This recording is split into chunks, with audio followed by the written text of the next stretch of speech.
Et salut les amis, on a commencé sur la chaîne à présenter la ludothèque des abonnés en photo. Aujourd'hui, on va carrément filmer une vidéo de la ludothèque d'un joueur, Romain, qui pourra nous présenter lui-même ses jeux. Je tiens à rappeler qu'on est sur une petite chaîne, la chaîne n'est pas monétisée, je prends de mon temps à côté de mon travail et de ma vie privée pour vous proposer ces vidéos.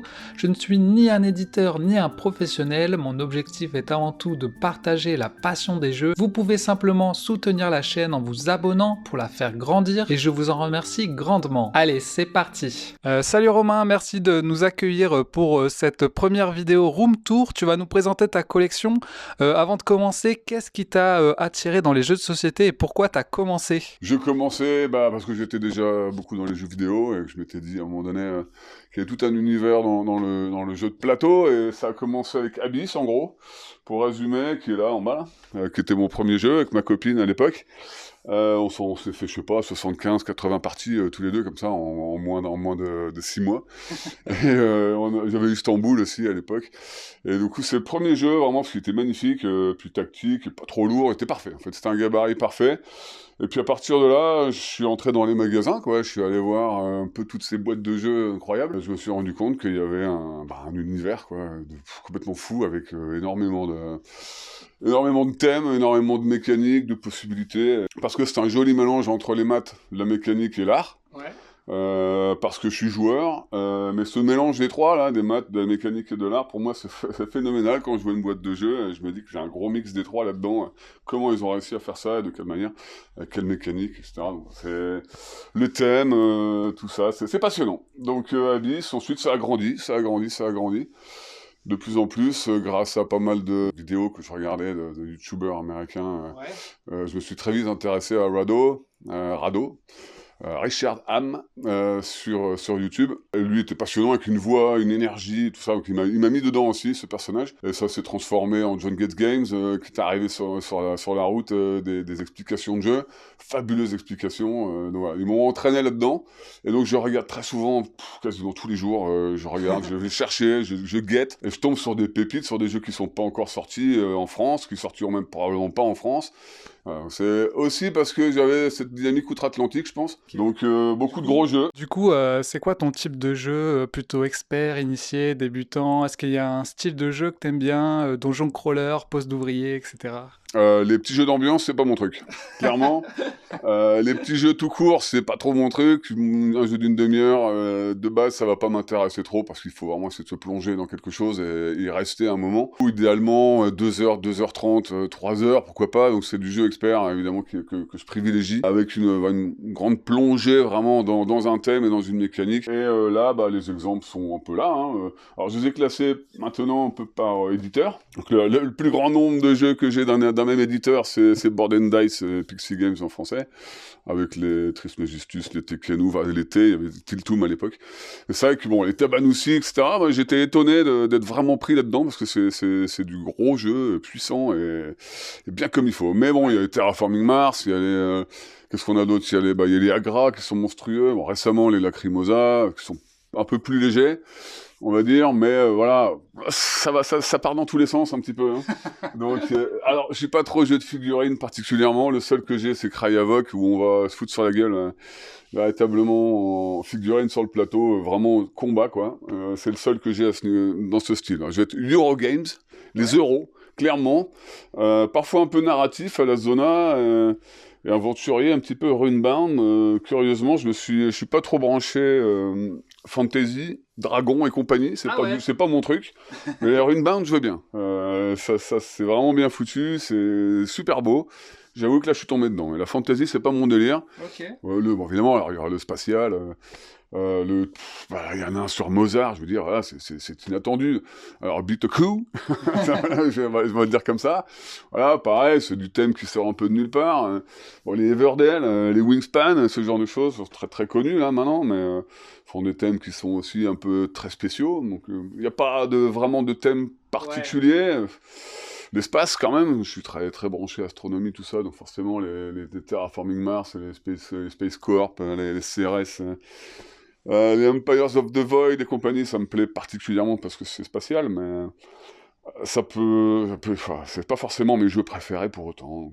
Plutôt expert du coup, moyen, lourd, mais je suis pas non plus branché Twilight Imperium à jouer 8 heures, 9 heures d'affilée, c'est pas trop mon truc non particulièrement non plus.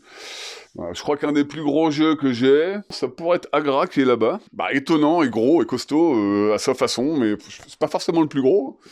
Pas de s'y avoir Lisboa, qui est censé être énorme. Domination, qui est censé être énorme aussi. Ça, pour moi, c'est un peu les plus gros jeux que j'ai. Et j'étais étonné de la lourdeur et de la puissance d'un Tabanussi, qu'on pouvait voir en promo, à droite à gauche, à moins 50%, le bazar. Tu te dis, bon, c'est quoi, c'est un jeu raté bah, pas du tout, c'est une bombe. Un chef-d'œuvre, de mon point de vue, en tout cas. Et énorme. Donc, on peut avoir j'ai découvert un petit peu sur le tard. Mais voilà, un monstre de jeu, avec des mécaniques. Alors il y a des mecs, hein, c'est Vital Lacerda, et Daniele Taccini, qui sont des grands malades. Simone Luciani aussi, qui sont chez Board No Dice, qui sont des auteurs de fous. Et peut-être pour conclure, on va dire, le jeu phare qui est pour moi Unfair. Unfair, eh ben, il est connu via Funfair, qui est sorti en France en version famille. Ok. Parce qu'Unfair, comme son nom l'indique, c'est du prends ça dans ta tronche. Un peu aussi, en partie. Ça te casse un peu la construction des autres. Mais tout ça tout en étant dans du parc d'attractions. Ça, c'est assez étonnant. Donc pour moi, c'est le plus étonnant. Solide peut-être, fun complètement taré, excellentissime jeu que j'ai un peu. Si je devais en choisir un, ce serait celui-là. Allez, du coup, je te propose de nous faire un petit top 5 de tes jeux et de nous présenter un petit peu rapidement. C'est quoi ton top 5? C'est parti. Ok, c'est parti. Alors, le top 5, premier ex-aequo, Joel Dino, avec Unfair. Bon, Joel Dino, on ouvre sa gueule et on appuie sur ses dents. Celui qui se fait croquer, il perd. Voilà, c'était une blague. Donc le premier, c'est Unfair, clairement exceptionnel ce jeu. Je suis complètement red dingue de l'univers et du délire graphique et du délire mécanique. C'est une solidité, que de la bombe. Vraiment magnifique, une diversité incroyable. Deuxième sur la liste, 51st State, parce qu'il est toujours là, il a toujours été là, et on le ressort toujours de la même manière, il est solide, il est génial, tu te débrouilles. Ça sent la terre, l'essence, la poudre à canon, c'est vraiment exceptionnel comme jeu, donc, de mon point de vue. Voilà, c'est un gabarit d'une heure, 1h15, pas un long jeu, qui a toujours été là, et qui est toujours aussi fun après, 80-90 parties. Ok. Voilà. Netrunner, je le mets là, il pourrait être premier celui-là de toute façon, il pourrait être avant Unfair, mais Netrunner c'est incroyable. Je suis un peu triste d'être arrivé dans le jeu de société en 2014-2015 parce que c'était 2012-2013 vraiment l'époque du début de Netrunner avec les compétitions internationales. Peut-être que ça continue, mais je pense que avec toutes les extensions, toutes les possibilités, j'ai laissé tomber. Donc on y joue juste pour le fun. Okay. Mais c'est le meilleur jeu à deux de l'univers, hein, quoi qu'il arrive.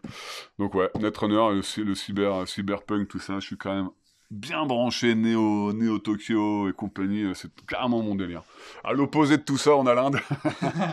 Bon, Agra, sur le tard, il est arrivé celui-là, je suis passé devant 500 fois dans les magasins sans le remarquer vraiment. Puis un jour, John Gates Games est arrivé. Et a fait une partie complète avec un de ses amis et j'ai découvert la puissance de ce jeu et je l'adore. C'est un sandbox clairement avec ressources que j'ai jamais vu une gestion de ressources de cette manière-là, conversion de ressources, échange, manipulation, valeur, c'est génial ici mais super beau, okay, magnifique. Super. Et en cinquième, ils pourraient être premiers aussi tous les deux, mais si tu veux, ils sont tellement connus ces deux-là que c'est presque inutile de les mettre dans un top 5. Et ils sont ex-aequo. Voilà. Nova, Terraforming, bon allez non, on va dire Terraforming Mars, c'est quand même arrivé bien avant. Petite faveur pour Terraforming Mars, mais voilà, des decks de cartes hauts comme des buildings, tout unique et compagnie, c'est mon délire ça aussi vraiment, donc voilà, ils font partie du top 5 évidemment. Super. Évidemment, mais je ne saurais pas les départager.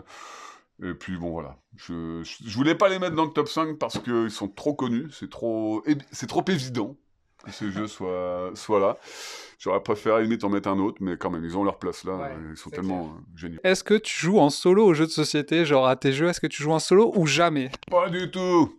Jamais je joue en solo. Par contre, je fais des parties schizo. Ça peut m'arriver pour tester, ouais, pour essayer de maîtriser le jeu, comprendre comment il fonctionne. Je fais du cerveau droit, cerveau gauche. Donc je joue. C'est une simulation de jeu à deux. Mais non, jamais solo. Non. Ok. Bah en tout cas, merci à toi, un grand merci à toi d'avoir accepté la petite collaboration et puis au plaisir, hein. Eh ben, un plaisir. Merci à toi.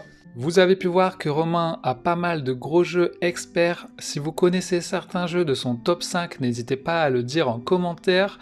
On se retrouve à la prochaine vidéo les amis. Salut tout le monde! Wawa. Wawa solo. Wawa. Wawa solo. Wawa. Wawa solo. Solo. Solo. Wawa solo. Solo. Solo, solo.